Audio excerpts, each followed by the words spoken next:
We're live, huh? We got Mr. Lloyd Henry, owner of Big Daddy's Barbecue, joining us today.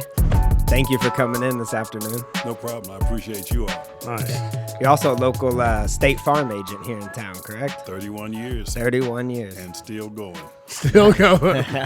So how do you find time to do insurance and barbecue? Well, I've got great people around me. My wife is a retired police officer here, and she retired back in 2002, and then she retired from the state 13 years later. And then when we started the barbecue again, she's pretty much kind of the lead person in all of it. So I've got great people around me. That's awesome. She's got a background in barbecue, right? She does. In St. Louis, her right, family. Right. Okay. Her family was probably one of the most popular barbecue restaurants in 80s, 90s. It's called C&K Barbecue. Okay. And most people in the city know and recognize C&K. So, All right. Yeah. So and I'm really excited to hear this podcast just because I'm a Texas boy originally. Right. I grew up in Kansas City from the time I was 6. Right. Till I went to college, and then I came to college and I'm not sure if I got a degree or not, but I think I did. But I fell in love with Columbia. Right. So to have good barbecue in Columbia is huge. Right. I agree. And I tried to stop by on Saturday. Saturday, was it Saturday? Yeah, you're the first. I came by with my friend. And there's a line out through the parking lot. Right. Yeah, Right. yeah. Which is a good sign. So it means it's good. It was. And we've been in that location now 6 years, and every year it's gotten better. You know, Yeah. the first 2 years prior to that, we were in a food trailer. But when we went into this location we're in now, every year it's gotten better. But this past Friday and Saturday, which were our first 2 days of the 21 season, were the largest days we've had in 6 years. Really? Friday was the largest, and Saturday was even larger. Yeah. So yeah, and that's it's a great problem. But that's part of that anticipation of opening back up again when you've got a good following of good people. Part of that anticipation of opening up in March for us is that big sigh of finally they're opening. So It was a beautiful weekend too. it was. And I got the brisket sandwich Yeah. and a side of beans. My friend got the Drew got the pulled pork sandwich Memphis style, so Right. with coleslaw. Right. It was good, man. It was Right. solid. Well, yeah. thank you. And we that the weather plays such a big part in the turnout. And You got a big patio, bigger than I think people realize. And Yeah. barbecue of all the foods is much more communal, kind of like sharing with friends, going and getting a big slab of rib. Like every time I go eat, I want 3 or 4 friends with me, Right. because I never know if I want the brisket, the pulled pork, or some ribs. Right. It's like being a Kansas City boy. I always say, the Oklahoma Joe's is my favorite brisket. But pulled pork is the Bryant's, and like whatever he does different. Like, do you have a specialties, or is there something that you're really proud of, or you want a bunch of trophies for? Or? We don't do competition only because that is an entirely different cook than cooking for commercial restaurants. Right. It's so we would never cook at our restaurant when we need volume like you do cook when you're in competition. So we've not done much competition. But our specialty, and we sell more than any item. The thing we sell the most is pulled pork. Pulled pork. And then brisket, and then it's ribs. And we sell those in that order. By far, our specialty would be pulled pork and brisket. Okay. A good pulled pork, some fresh coleslaw on top. Oh my God, that's nothing better. Yeah. So you're coming on. So like, this is our second video podcast. I'm like, what shirt do I wear for a video podcast? I found one that said, Flip the bird. I was like, I hope he cooks chicken. Right. We do. It's and being in this area of the country, there are 4 regions that are really categorized for barbecue. There's 4 areas that have their own kind of style. Is it Carolina, Texas, Missouri? And then there's the Memphis. Memphis, style, And so in this area, the pulled pork with the coleslaw right on top of it isn't real popular. Yeah. But there are folks who have eaten a lot in the Memphis area and are very familiar with that. And Texas coleslaw is king. And do they eat it like that also? Well, they eat a lot of coleslaw, not necessarily on the pulled pork. Right.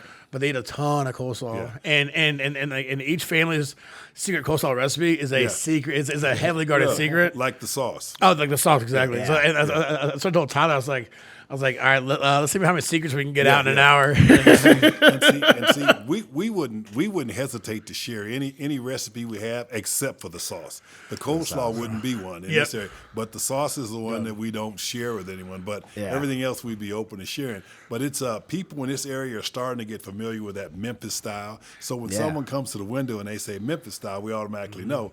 But we always ask people too, would you like the coleslaw right on your sandwich? Kind of educating them towards, and we're starting to get more and more people now who like it like that, and it is such a great taste when you got that. And what's awesome is if you have that variety and like this whole like food culture. Yeah. So I mean, everybody watches Guy Fieri's terrible show, but he goes to cool places. He does. But just like the vinegar style of Carolinas, and then the Memphis style, and then maybe like the sweeter Kansas City side, and then just that just straight brisket down in Texas. Like it's all good. I don't think I've ever had bad barbecue. And that's how I am, so I'm really a bad judge of barbecue because, as you just said, I haven't been to a barbecue restaurant yet that I didn't like. Yeah. And, you know, even in Columbia, there's several, probably 6 or 7 barbecue restaurants, and all of them are good. Yeah. You know, we all have our differences, whether it be in our flavoring, whether it be in our seasoning, whether it be how we cook the meat. But to me, they're all good. Yeah. They're just a little bit different. But again, I'm probably not a good judge because I've not been to ever that I didn't like. Well, and barbecue's one of those things. Like I was talking to Tyler, and he's got some more other business partners that do specialty things. Right. And I was like, hey, if you're this good at it, well, why are you teaching everybody else how to do it? Like, well, I can teach them how to do it all day long. Right. But they're still not going to be me. That's right. Because like your technique and your knowledge and your attention to detail and just experience. And barbecue's one of those things. It takes experience. Like my old man. Thanksgiving turkeys. Yeah. I love a deep fried turkey, but a good smoked turkey, there's nothing better. You're right. And I tried to get my dad with a nice Traeger for Christmas. He goes, no, he wants that old Weber dome top with his special wood in it, and he wants to check on it every 15 minutes. Yeah. But and then he does it perfect. I try to do it, and that thing tastes like a sole of a shoe. And, you know it. And I tell we do train guys and girls to be able to learn to cook, and you said it, that it's so different from person to person. But the one thing we've done this time around to try to give some consistency is the equipment we use now is unlike what your dad wants to use, that old Weber with the charcoal there, because that takes a better cook like your dad likes to do than the kind of equipment we have now. You can be pretty average. It's all temperature controlled and exact. But you can turn out a very good piece of meat if you have the kind of equipment we have. And we went to that for consistency. It's almost like an oven. The difference is it's in our, what makes the big difference is our seasoning and our flavoring. And the quality of meats. Exactly. Yeah, that's what, so Tyler loves when I talk about food because that's what I did for 20 years. Yeah. And like the standard operating procedures is the hardest thing in the world because I go home and like my nephews, my parents are like, we're going out to dinner. Right. And I'm like it has to be somewhere local. Right. Like I don't want to go to a chain, but the thing what a chain does the best is you go to Outback Steakhouse. Yep. You know that you're gonna get that same bland piece of meat, but it's gonna be the exact same everywhere you go. Exactly. And so eating local, that's one of the hardest things is even if you teach someone how to do it, each person's gonna try to put a little twist on it. So if you can kind of dummy it down is what I call it. Yep. And just say, hey, set it here, set a timer, good to go, because the goal is for your customers to have the exact same experience every time. Exactly. And that's the downfall of most businesses is when they come back like, oh man, that pulled pork last night was awesome, and then it was like, it's missing something. Yeah, something's wrong. So you're right. You're spot on right there, man. But spot on about your food right there. I was like, oh, we got an hour today. I was like, we might need to pause it. I'll go to my meeting and come back because it's like food I can talk about all day, every day. Yeah, that's good. But so you guys have been open for 6 years? Well, we've been in business 8. We started the first 2 years we were on a food trailer, and then we went into the building we're in now, and this is our 6th season there. So we've been in business a total of 8 years. Okay, and I saw something like that in 2013, and then it switched. Is that right there? Yeah, we still. That's where it was. Yeah. Okay, and we still have that trailer, and we still use that trailer a lot. Okay, we have tons of. events, whether it be carnivals, festivals, Rich and Blues, Jeff City, 4th of July.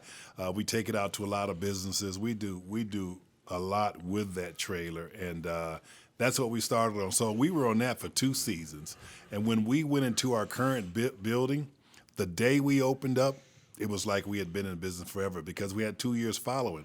We have never had a bad day in that building we're in now, because when we started, we never looked back. People just came to where we were because they had been eating with us for 2 years, and it's been amazing. That's a good way to start, though, and it's the right way to progress. It is. It's a good way to get started. It's a good way to get a good following, and it makes it easier for you when you do go into that standalone building, because it's not like you're starting from scratch. You got 2 years worth of people that have been eating with you, and it really gives you a good head start and a good jump on being successful. Heck yeah. Yep. It's awesome. I'm just picturing you in that trailer with like a couple other helpers, and you're not a small man. No. And it's my mom always refers to kitchens in terms of butts. Yeah. So like when she's gonna rebuy a new house, she's like, "This it's a good house, but it's the kitchen. It's only a 2-butt kitchen." It's only a 2-butt So like my mom really wanted like a 3 or 4-butt kitchen, just because if there's too many butts in the kitchen, get one of them out. Well, but so I ran restaurants with Right. If you learn how to work in a tiny space, you get a little bit bigger space. Yeah. Nothing's better. And in our food trailer, it's really a good sized trailer. It looks smaller in these pictures, but when we're out there, we have 4 people in that trailer, and it can be tight, but we're so used to doing it. Well, and the people you're with, so like I'm a bigger guy too, and the last bar I worked at downtown, it was really tight. Yeah. But my buddy Callum is my size or bigger. Yeah. Me and him work seamlessly together. Yeah. But then I'd work with some like little 5 foot, 100-pound girl, and we would just every time. So it really depends on who you work with, your chemistry, and how you kind of get used to it. That's for sure, man. But I mean, I'm starving now looking at these pictures. Well, yeah. And and in these food trailers, you have to be pretty organized. Oh yeah, because of your, just like you said, it's not a lot of room, so we kind of work in sections. And what about True False now that it's going to be held at the park at Stevens? Yeah, are they doing food trucks? They are. This is our first year actually gonna work with them in this. We're gonna do. True False Festival. Yeah, last year, we do tons of events every year, and last year, because of the COVID situation, we did no catering. Yeah. I mean, obviously, and no festivals, any of those things. It just wiped it out. But last year was our best year ever because of COVID. And so we were picking up. Well, exactly. We were tailor made for it. Everything's outdoors, no dine-in, easy to distance, easy to be. So it was a tremendous year without even having the catering and without having the events that we usually do. Now this year, people are starting to get a little more comfortable. Yeah, we've got tons of events booked for the food trailer this year. Hopefully, things will continue to look better with the COVID situation. If so, it'll be another great year. Well, that's phenomenal. That's phenomenal to hear, especially when someone in COVID was making, there was an upside to it in small business because in the restaurant industry in small business. Yeah, we were tailor made for it and didn't know it when they started putting out the new regulations and new restrictions and all. We were just sitting there like, wow, it just described us. I can't speak for them because I don't know the financials, but I think Pizza Tree probably did more business in COVID than they ever have. There's not a time you go to that window. Yeah. There's not. It was rocking. Yeah. So they were built for it too. Yeah. It's like the restaurant industry in general. You need to be adaptable. Yeah. And just whatever your clients want, your clients' needs, and then this stuff is on top. So like it's sad to see restaurants close their doors, right? But it's kind of like very, very uplifting to see the ones that were brick and mortars that had every opportunity to fail and kind of pull through it. Yeah. And I think that's one thing we really like about this podcast is bringing the community together. And I think one of the biggest things over COVID is that neighborhood, that lookout for everybody else has really kind of come back to fruition. Yeah, right. And it's kind of fun. Like living in a town like Columbia, Yep. being 100,000 people, it's not too big, not too small.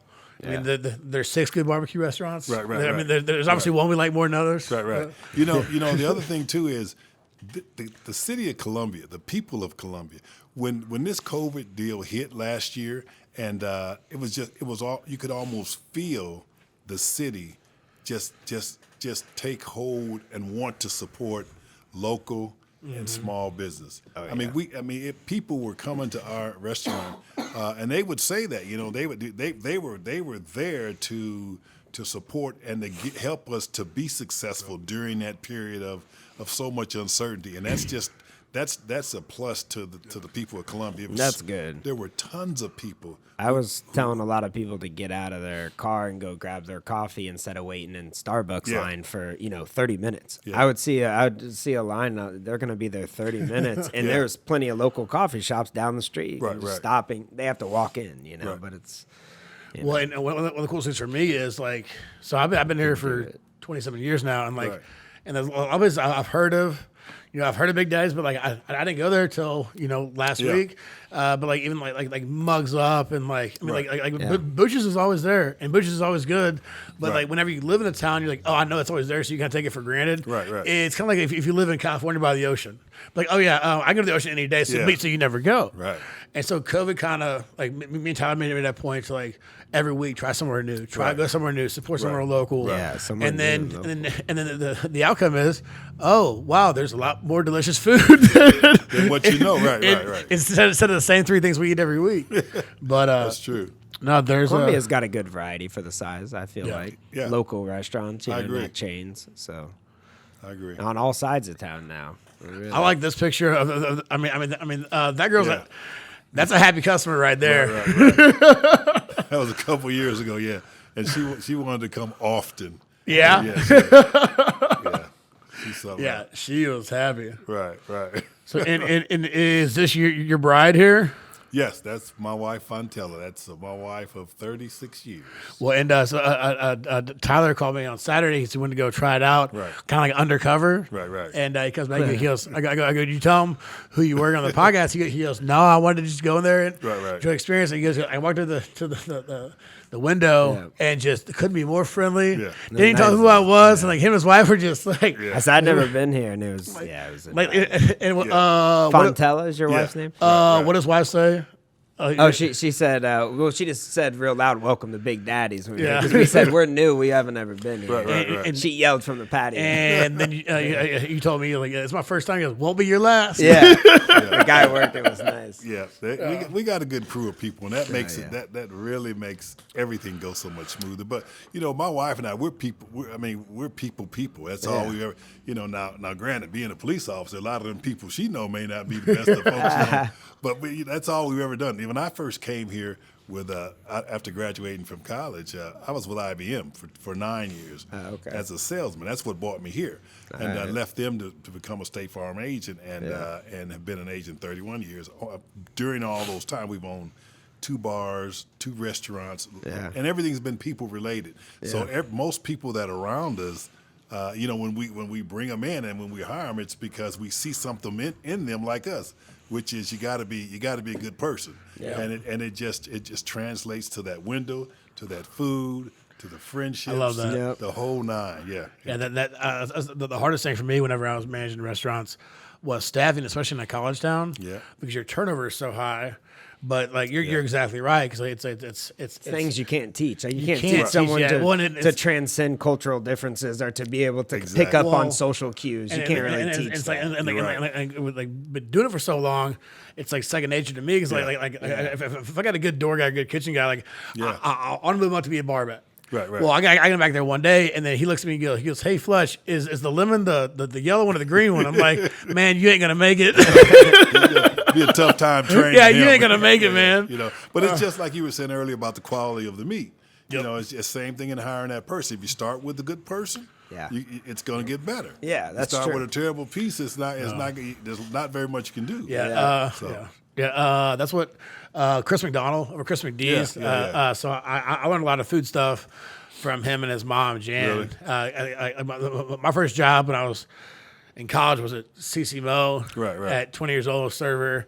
21 was a bartender. And then started working at McDee's. And I'm like, why is the food here so good? He goes, dude, buy good quality meat. Yeah. Spend up on salt and pepper. I'm like, wait, there's different salts and different peppers? He goes, it's 1,000 different salts, 1,000 different peppers. Right. He goes, buy good meat. Yeah. Don't mess with it. Just boom, serve it. And you're good to go. That's good advice. And that picture, brisket and ribs. Oh. Yeah. Well, and, I'm excited to try your brisket because brisket's one of those things. Being a Texas boy, brisket. But things like I've never been a big fan of it, but I've never had I've had good brisket in Austin. I've had good brisket in Northeast Texas where I'm from. Right. And then Oklahoma Joe's is the only place in Missouri I've ever had good brisket. Really? So I need to go and try yours. Yeah. And, we do brisket. We cook it just like Aaron Franklin tells you to cook it. Yep. I've seen every video he's ever done. Dude, he's awesome. And I want to go there and eat, but I don't want to wait in that line. line. Yeah. So I was actually gonna bring this up. So I got a bunch of buddies who live in Austin, and Franklin's is world renowned. So people wait in line for 6-7 hours. Yeah. But there's a new business where you pay somebody to go wait in line for you. Really? Yeah. So it's like a 30% add on the bill. Oh, I would do that. Oh, 100%. Sleep in. I would do yeah. Because I want it. I really want to take it. And I know it's great. But we cook it exactly like he does, which is very simple. Yep. Kosher, salt, and black pepper. It's it's because I watch his videos too, and he goes, guys, there's nothing special about my barbecue, but it's barbecue, like it's that communal thing. Yeah.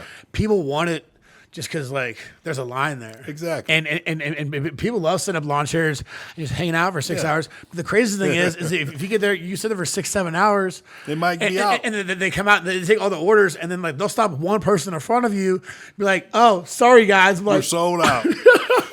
I'm like, oh man. But that's that's the place that I really want to go and eat. Franklin's in Austin, Rendezvous in Memphis. Yeah. I'm obsessed with. I've been to Memphis a lot of times, and I've always talked about going to Rendezvous, and I've never done it. Rendezvous is killer. It's really good. Is it? If you're in Memphis, you need to go to Rendezvous Barbecue, and then you need to go to the Peabody and watch the Ducks. Have you ever seen this, Tyler? I haven't been to Memphis. I love the blues. I'd rather go to Memphis, than Nashville any day. So I'd really like to go. Have you ever seen the Ducks at the Peabody? No. So the Peabody Hotel. Yeah. Pull something up on. I got you. In Memphis, the top floor of the hotel is reserved for these ducks. Oh shit! And they have. You've told me about this. Yeah. You've told me about this. They have. Every day they have this guy come down in this full tuxedo, like tails and top hat and trumpets. And the elevator comes down, doors open, and the ducks come out single file. Really? And the people are just taking pictures, like paparazzi. Yeah. They get in the pond, in the fountain in the middle of the lobby, and just hang out. And it's on the top floor. Oh, on the penthouse. The penthouse. I mean, it's some classy ducks. Yeah, man, I would imagine. That's awesome. then can you stay and hang out with them, or is it just you're just there for a small little window? The Peabody Hotel Duck March. Duck March. Dude, it's one of the coolest things ever. I've heard of the Peabody. I've never heard about the ducks. It's all about the ducks, man. Yeah, I guess. So look at this. They got red carpet. Dude, I think we've pulled this up on a podcast. I think we have. Yeah, because now I remember this video, one of the very first podcasts. So they're coming down from the penthouse. Yeah, they're going to bring them down the elevator. They rolled out a red carpet for these ducks. Yeah. Those of you who aren't watching. And they've got people there waiting. Oh, hundreds of people every day. They got music playing. Look at these ducks. And this is just an ornate, beautiful hotel. Just some fancy ducks. Some fancy ducks. Pretty classy. Yeah. And they jump in this little fountain here. Yep. There's people up top. Why wouldn't they? And there's only 4 of them. Yeah. Wow. Man, I've seen more, but it's I go to Memphis to barbecue some ducks. Yeah. Just not barbecue duck. Right? Yeah, right. Don't do the duck. Don't do the duck. I can't believe that video has 100,000 views. Wow. It's just 4 ducks. I'm surprised I've never heard of them. Yeah.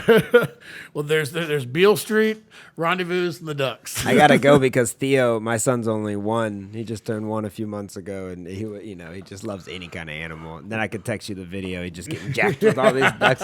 I might let him go and have the security guard do something. Like, oh no. Dude, Tyler's son just turned 1 in January. Right. And that dude is strong. He's a beast. Wow. And he's gonna be busting through walls here no time. I hear you. Oh, he's the man. He's a cool dude.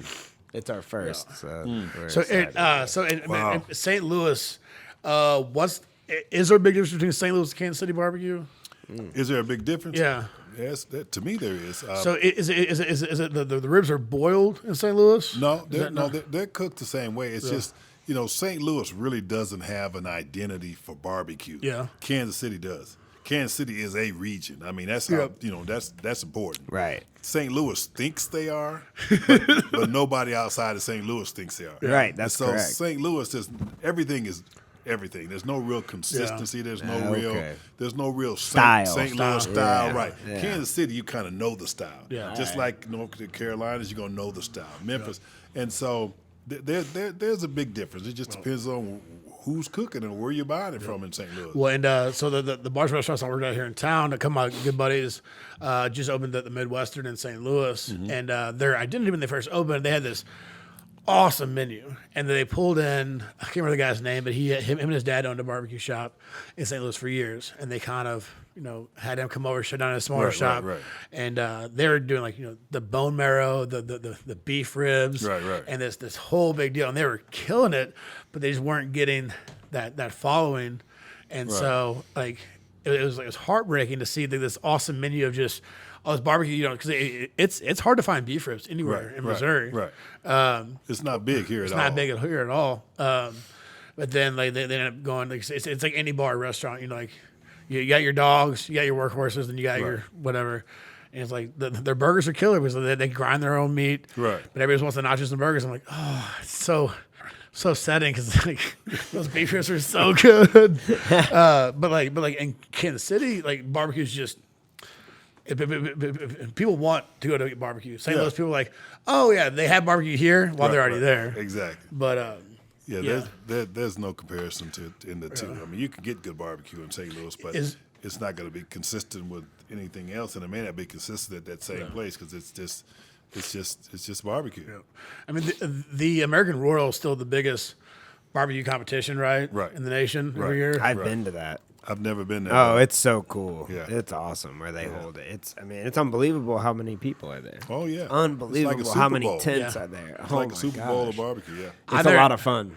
I've never been to the American Royal Barbecue, but we used to go to the American Royal Rodeo all the time down there at Kemper in the River Bottoms. And then there's a barbecue restaurant there, the Hereford House.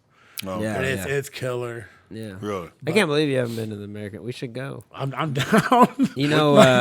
I forgot his name. I'm like Lloyd. I've never had bad barbecue. And I'm definitely not a food snob. I'm like, oh, that's beneath me. It's delicious. No, dude, it's fun. Right, because you're going to find some of the best, at least in barbecue, in some of the least known places, some of the least, the less idea. I love my food shows. Yeah. And so in Kansas City, everybody knows Arthur Bryant's. Yeah. Everybody knows Gates. Yeah. Everybody knows, the one of the last Anthony Bourdain's, he went to LC's barbecue, which is literally like 12 minutes from my home in Raytown. Right. It's off 40 Highway, and it's in not the best neighborhood. Right. Like definitely go there when the sun's still up. Right. But it's like it was my favorite growing up. Really? But my dad was like, you can go there anytime. When I got my car, I was like, what's the first place I want to go was LC's. Yeah. He goes, but you're not allowed to go there after night because it gets a little sketchy real quick. But this has got even bigger. When I went, it wasn't at the Kansas Speedway. When I went, it was like in 2014. Right.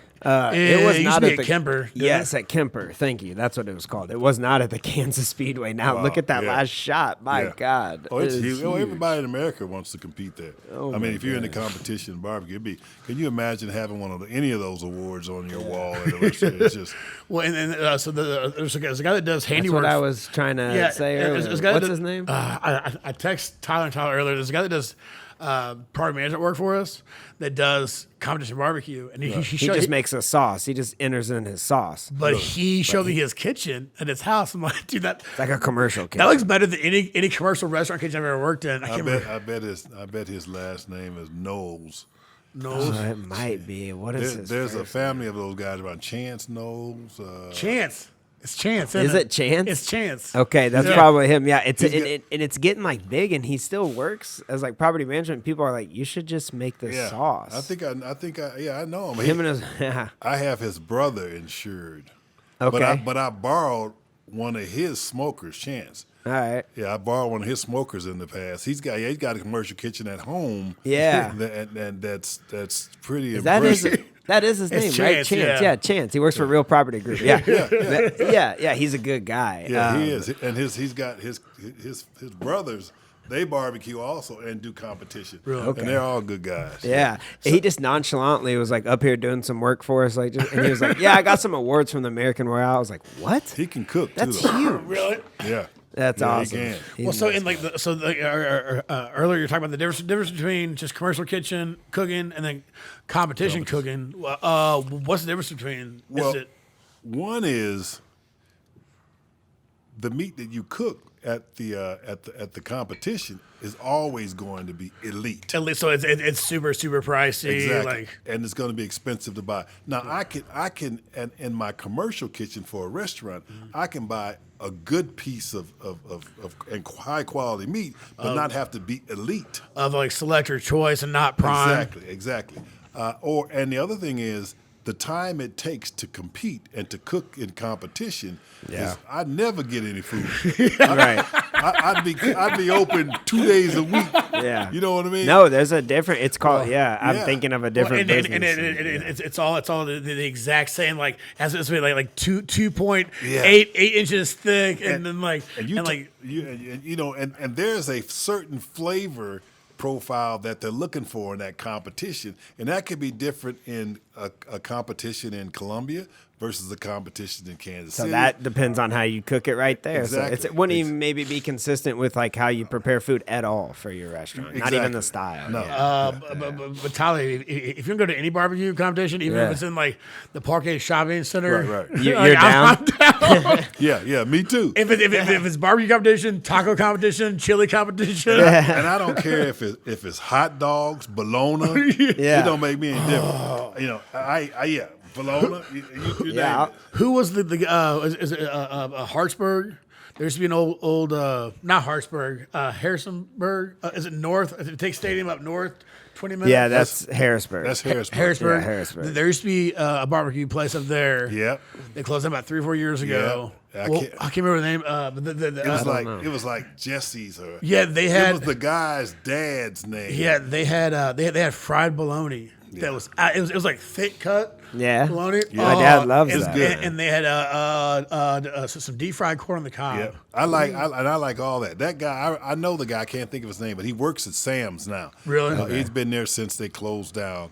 And I used to go up there and eat with him. And then they closed down, and he's been at Sam's probably since they closed down. I can't think of his name. Yeah, well, and it was like the first time I went up there like at 12:15, 12:30, and I'm like, hey, can I get some ribs? Like, oh, we're out. Like, what do you have left? It's like, we have one piece of fried corn left. I was like, oh shit. So I need to call ahead. Yeah. Lonnie Ray's. Yeah.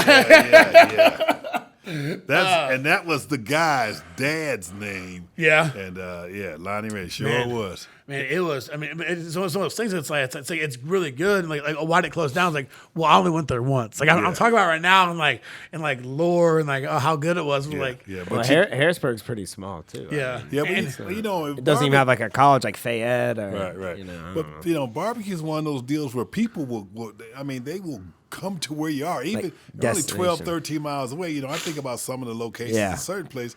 People travel for miles to get to it. But I don't know why. I don't know what happened. It couldn't. I don't think the place held more than 8 people. Yeah. Well, I think one of the things too, like you're talking about like the consistency. Yeah. So when he's running out of everything every day at noon, if you're not every day at noon, like. Yeah. Maybe people are gonna stop. Maybe put a couple more racks around. Maybe do one more shoulder, one more butt. Right. Yeah. Because that's a good little haul to drive and then get there and then. Yeah. So I definitely learned to call ahead. Yeah. Lonnie Ray's. Lonnie Ray's. Yeah. Nice. That's a good one. It was. I remember that. That's it. There. It was a small place, and I think it probably held 10 to 12 people. And it had like the plastic red and white checkered tablecloths on it. You got a party city that hadn't been changed in a couple of years. We went up there one time, and it was cold outside. I mean, it was snow on the ground, and he was out back cooking. I mean, I thought to myself, man, that's commitment right there. I mean, it was snowing, it was accumulating, and he had to get it done. That's where they cook. All he has, that's where they cook. There's so many things take you out of business too. So many variables. So much. So. I don't know what their deal was. Yeah, I mean, and like the barbecue sign on the front looks like it's hand painted. It's kind of cool. It was. Looked like he had Lonnie Ray to do the paint. It's It's barbecue weather. I mean that roof looks suspect at best. Yeah, man. But yeah, and that's how you know you get good barbecue. It's like it's like if I'm in Kansas City, like you go by Jack Stack, and like I know it's good, but I don't want to go there because it's too nice for me. I want to go to Oklahoma Joe's where I'm eating out of a gas station. Yeah, I've eaten at Joe's. Joe's is good. It is good. The Z-Man sandwich they have. It's like a spicy brisket. It's one of the best sandwiches I've ever had. Really? But I've never had Big Daddy's because your lines are too long. You know, the one thing we do different, though, you know, a lot of the restaurants you go to for brisket, they slice it thick. Yeah. And we do the opposite. We slice ours real thin. See, and people here like that a lot because we can very easily slice it whatever. But people like that thin waver. For the sandwich, I like it like that. Yeah. I want to get it with some coleslaw on it though next time. I was jealous. Is the coleslaw allowed on brisket or just pulled pork? Or do whatever you want. You're talking to the CEO right now. we don't have to go anywhere else and get approval. I love that. However you want. I love that. We make quick decisions. If you ask for it like that, you're gonna get it like that. Yeah. Now the other day this lady asked for pulled pork, and this is the first time I ever heard of this. She was from Little Rock. She wanted pulled pork, and she wanted her coleslaw on the top, and her baked beans. I asked, right on the meat. I had to ask her 3 times to make sure. Are you sure? I said, and the guy that was with her, he said, "Yeah, man, we from Little Rock. That's how we eat it." But then when we gave it to the guys that make the orders, they asked the same thing. Are you sure? Sure we go. Hey, that's what it is. So I'm from Northeast Texas, and literally whenever we go back home, and like my grandma and my mom are cooking. Especially baked beans. Yeah. My grandmother has to cook 6 different types of baked beans because my dad likes them one way. My mom likes them one way. The kids like them without the onions and the celery. Right. And it's like, so there's really 6 different types of baked beans. And like, wow. One's got more brown sugar. And I'm like I like mine just plain. Yeah. A lot of commitment. But like my dad loves his sweet with all kinds of crunchy stuff in them. Yeah, I like ours is, and we kind of tried it to make ours where it's middle of the road for most people. Yep. We don't put onions and stuff in, but we do like them sweet with a little barbecue spice in them. I loved them. I like the baked beans. They were perfect, and I'm glad. Yeah, I don't like them with little onions. Yeah, me. I like them like that, but when you're trying to hit that middle of the road, you don't want. A lot of folks don't like it, so we. I'm excited to try the thin cut brisket because that's one of my like brisket, like the thick cut. If it's not cooked just right, if it's not fall apart, it's just more in your mouth that's dried out. Exactly. So if you can get like the thin cut, get that little smoke ring. Right. Well, see what we do too is that brisket is there's 2 parts. There's the point and there's the flat. The point is that part which is the most tender part of the brisket. That's the part people really cut off and make into burn ends because it's so. So what we do is we don't really sell burn ends because we don't get a lot of calls for them. We could, but what we do is once we've cooked the brisket, we'll separate that point, which is the most tender, from the flat. Okay. And in every sandwich that a person gets, it's got point in it and it's got flat. Oh, that's awesome. Yeah. So even though the flat isn't as tender as the point, they're going to be eating on that point and they're going to forget about that flat because that point is it. Cool. That's a good idea. That point is it, man. Yeah. Yeah. I didn't know that's where the burnt ends came from. I really liked burnt ends when I was living in Kansas City. I got those a lot. A lot of people, a lot of companies, a lot of restaurants will make burnt ends out of something else.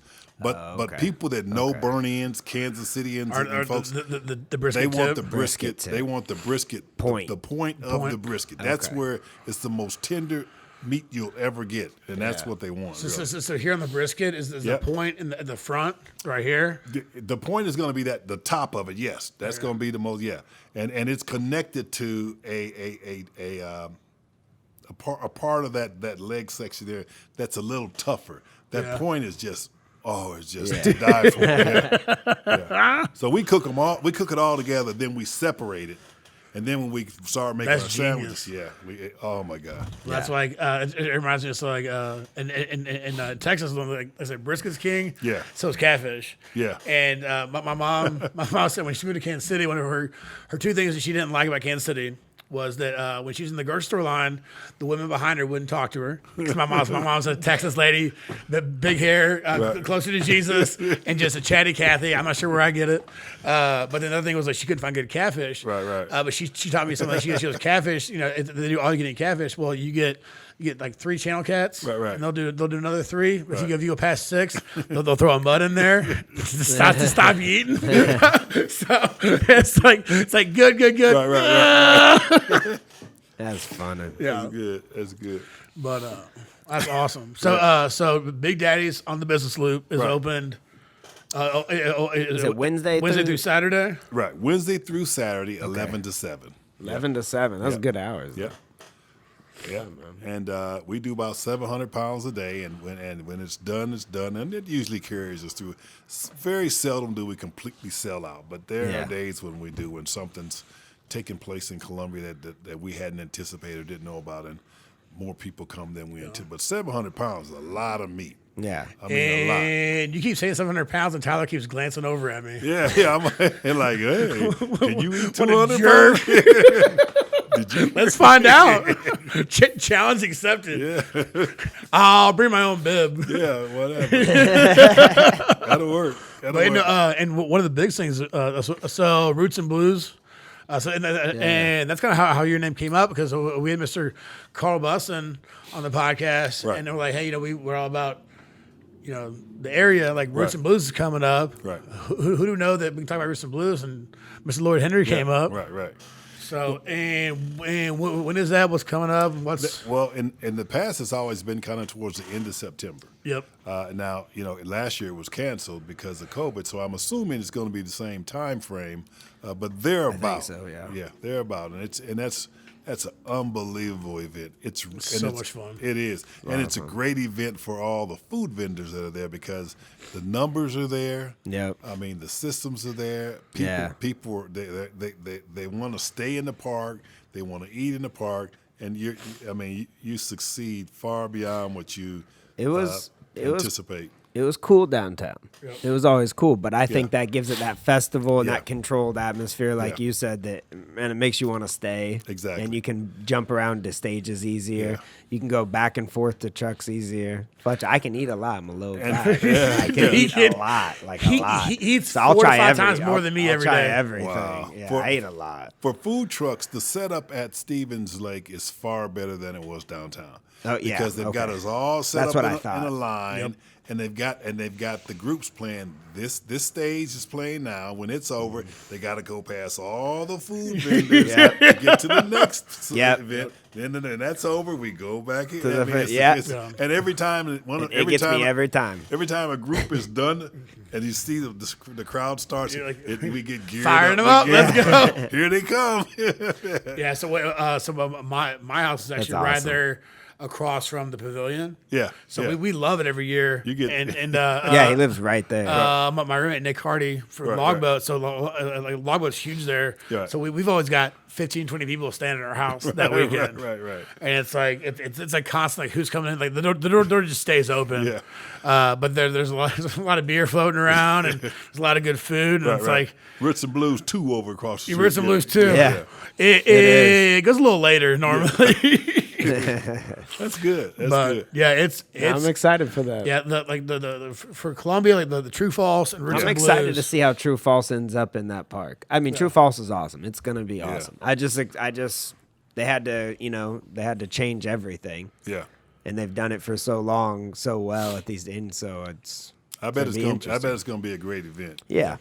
Well, it's fun that it's an event. that I'm going to. That's what's fun. And like from excited. where Roots and Blues and True Falls started to where they are now. Oh my And then gosh. their adaptability. They're I mean, it's cool that something like that small niche stems from just like the love of music, the love of film, the love of just people, and like I think Columbia, the city, really embraces it, and like and takes it out as a huge identity. And I think like when you get people coming in from Europe, and people just like, hey, where are you from? Like, you say, hey, have you tried this place? Have you tried Big Daddy's? Have you listened to this podcast with these two idiots on? There's Richard King did an unbelievable job with that deal. He sold it a couple years ago. Yep. Was it? Yeah. He sold it last year, and it was the first year that Jamie and them owned it, and they had to cancel. Can you imagine? I couldn't imagine. Oh my gosh. First year. That'd be so hard. Oh man, Jamie's a good friend of ours. Right that just hurt. That hurt me because I know it hurt him. Yeah. Oh yeah. First season out, it couldn't have been a worse deal for him. Yeah. But it'll bounce back, especially if this COVID situation continues to get better. Yeah, they're lifting restrictions, man. So and occupancy. People are going to anticipate that big event just like they do anything else. They've missed it for a year. They love it, and now it's coming back. It could be an unbelievable event. Yeah, I can see everything being sold out every and just bigger than ever. People staying longer. Yeah. When this and I tell people all the time, when this COVID deal gets just somewhat similar to normal, travel, restaurant, those cruise lines, vacations, they aren't going to be able to handle the business. Yeah. People they're so anxious to get out of the house and out of that little social distance in this situation. Well, and that's what Tyler and our real job is real estate. Okay. And for the last year, it's about people wanting to get a little bit outside the city, so a little bit of acreage, and people just looking for a little bit more room. Because when you're cooped up in a 1,000 square foot house and you got 2-3 kids, and like a little bit more room is a relief valve, and then a little trip. Especially when you're cooped up for a long time. Oh yeah. It's been. Oh my God. So there's 4 people on the lineup right now for Roots and Blues. We got Brandy Carlisle, Brittany Howard, Cheryl Crow, Mavis Staples. Good. Those are And they're going to do a great. They're going to get a great line. Oh, and they're going to make up for not doing it last year and just go big. So so if you get worn out at the barbecue stand, just come across the street and couch surf. I got a big screen and some ice water. That's good. You're refreshing you. Maybe a Gatorade or two. Got to hydrate. Wow. Yeah. Seriously, don't come over there. You don't want to see that. Say we won't go back to the trailer. I'm known to disappear. I mean, my wife and mom say, "Where did he go?" Yeah, I'm the Irish goodbye. The Irish goodbye. See you later. Yeah, butt your nose. I just text him I'm home safe, man. Yeah, that's home safe. Well, which is I love that about you. Yeah, I never worry if I miss him for a little bit. Right. Where'd Tyler go? I look down at my phone, like, I'm home, buddy. I'm like, all right. I just want you to know, I don't want you to freak out because then he knows I go to sleep real fast too. Right. So then people like, where'd he go? What happened? I'm like, I'm asleep right when I get home. I mean, and if Tyler's out past 9 p.m. It's a weekend day. That's I way go to past sleep his at bedtime. Yeah. But he's also the guy that gets up at 5 a.m. every day. He's ready to go. Like, he used to text me this morning at 8, like, real estate podcast. And I'm like, oh. I mean, I can't say anything because I'm very similar now. I'm usually up to at least 10:15. Yeah. But I'm up early. Yeah. I'm up. See, it's a beautiful time of day. I'm doing better with that bar schedule for years. Going to bed at 3 or 4 in the morning. I'm now like midnight, so I'm getting better. So I'm like a 9 a.m. to midnight guy. Yeah. Wow. We're getting better. Yeah. Lloyd, thank you so much for coming on, man. Lloyd, that was an hour. We stayed an hour. Well, good. It goes fast when you enjoyed it. I know. I'm. This is the Facebook, Fletch, at Big Daddy's Barbecue Como. Yep. Yep. And you have an Instagram too? Is it the same? No, we don't. Just Facebook? Just okay. Facebook, yep. Good. Just now one to worry about. And we're in the process, though, of getting a website. Oh, cool. And that's Michael Fields. You know Mike Fields? He owns that Cracked Up Mobile. He's He's a geek beyond. Well, anyway, he's doing us. Hey, that's what we all need. That's why we love Carl. We love Koa Magazine. That's right. We love Big Daddies because like the community we have. Everybody's better than I am at most things. So it's like my favorite quote is be the best at one thing, be second best at everything else.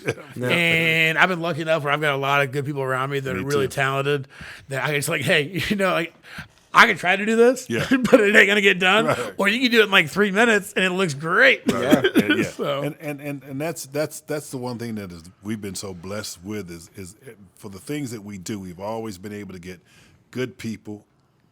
Fair people, honest people, hardworking people, and that makes the business. Besides the product, half the business. It makes what we do so much easier and so much doable, and so we appreciate all our folks tremendously. And we have a situation too where, we give folks a chance that might be their third or fourth chance, where most other places they've been won't even give them a shot. We've got three people to work for us. One's been homeless, 3 has been to prison. And when they needed a job, they look all over. But because they have those types of things on their record, a lot of folks just didn't want to take on the chance because of the liability. Yeah. And so we've given them a chance, awesome. and 4 of them have worked out. Now we may have gone through 25.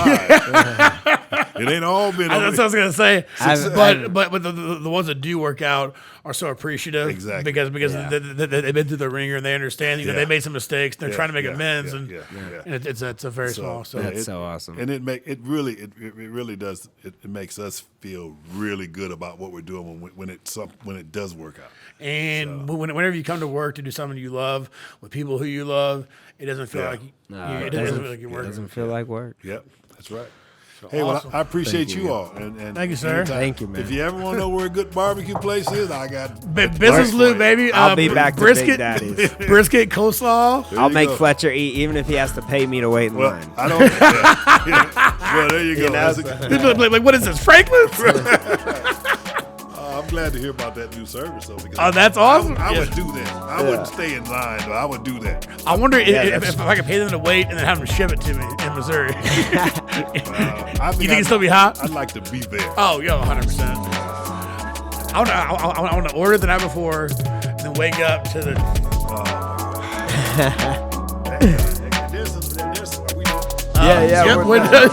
We're out. There's some other places. There's another place. Well, that whole area has got some tremendous barbecue. But there's another place there where this lady has it. She's got a huge outfit.